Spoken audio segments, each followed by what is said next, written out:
Figure It Out presents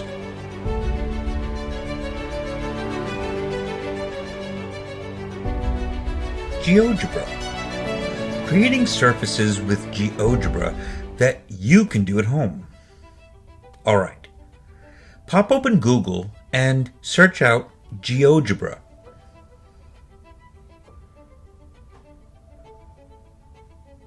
Click on the Calculator suite. If you're not already on the 3D calculator, go up here and click the 3D calculator. Now you'll see the XY plane denoted as a gray plane. And we're going to input the function f of x equals 4, a constant function, on the XY plane. Now what we're going to do is we're going to restrict this function by making g of x equal to, and we're going to type in the word function, and what GeoGebra has to offer, we're going to suggest the second option with a start and end value for our function. We're going to restrict the domain of our function. So we're going to choose f as the function, comma, and let's go from -3 to +3 on the xy plane. Alright, so now g of x is the restricted domain function, and we can turn off f of x by clicking on the colorful dot on the left there. Again, there's it on and off.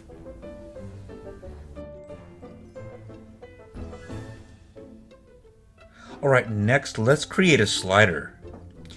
Type the word slider and GeoGebra will suggest a slider. Just hit enter and it'll say slider equals a number like 1. Let's change slider to the letter n, lowercase n. And while we're at it, let's change the lower bound to be 0. And by clicking the upper bound there, let's change it to 2pi, 2pi. It'll give you the value of 6.28. Alright, next, type in the word surface. GeoGebra will suggest surface. We're going to choose the second option, curve, angle, line. The curve will be given by g, our restricted domain function. The angle will be given by our slider, which will make the angle dynamic. And the line that we're going to rotate around will be our x-axis, where when we type in the word x-axis, the A is capitalized. Hit enter, and then we can then use our slider to create dynamically our surface. So by dragging the slider across, we can see the surface be created, or you can have the option of hitting that play button and it'll make the surface animate. And you can see the 1 times right there in the slider, and you can change the speed at which this thing will generate. Now, if you want to stop it from oscillating back and forth, click the 3 dots on the slider and choose Settings.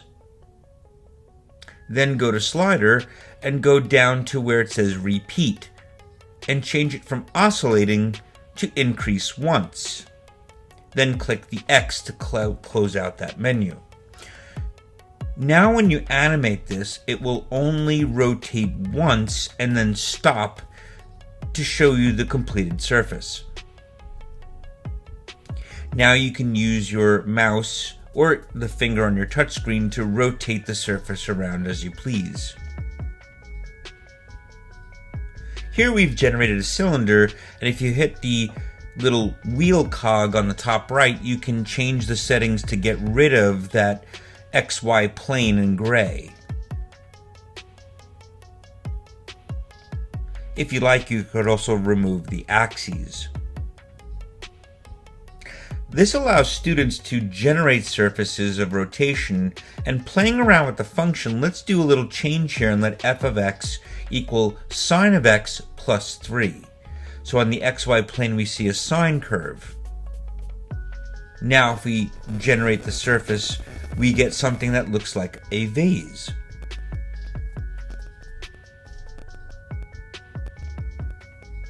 Students can zoom in and zoom out of such a surface if you're using this as a teaching tool.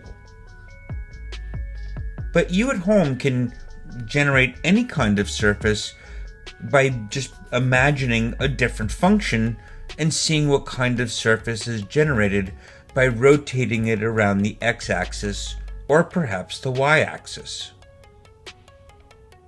So let's generate a surface around the y-axis by using a hyperbolic function, the hyperbola given by h of x equals 1 over x. Getting rid of the x and y and z axes and changing the background color to black, we can make a more interesting surface evolve as we play out the surface of revolution.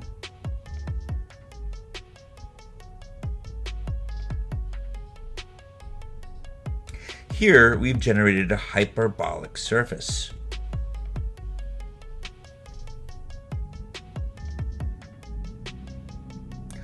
Let's lock in and level up.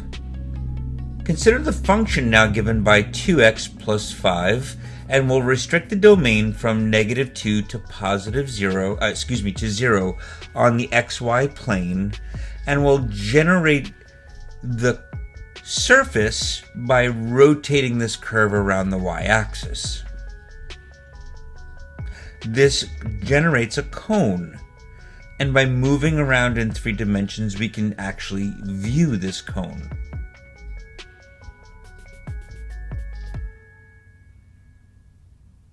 So GeoGebra gives one the ability to really focus in on surfaces of revolution in 3 dimensions, and it is only limited by your imagination to whatever function you would like to generate a surface by. And once you get the hang of this, you might be able to extend the idea by superimposing an image, then generating the curve, which is the boundary of that surface. Give a man a fish, he eats for a day. Teach a man to fish, he eats for a lifetime. Thanks for watching. Please hit that like, subscribe, and notification bell for more videos, and stay tuned for the next one.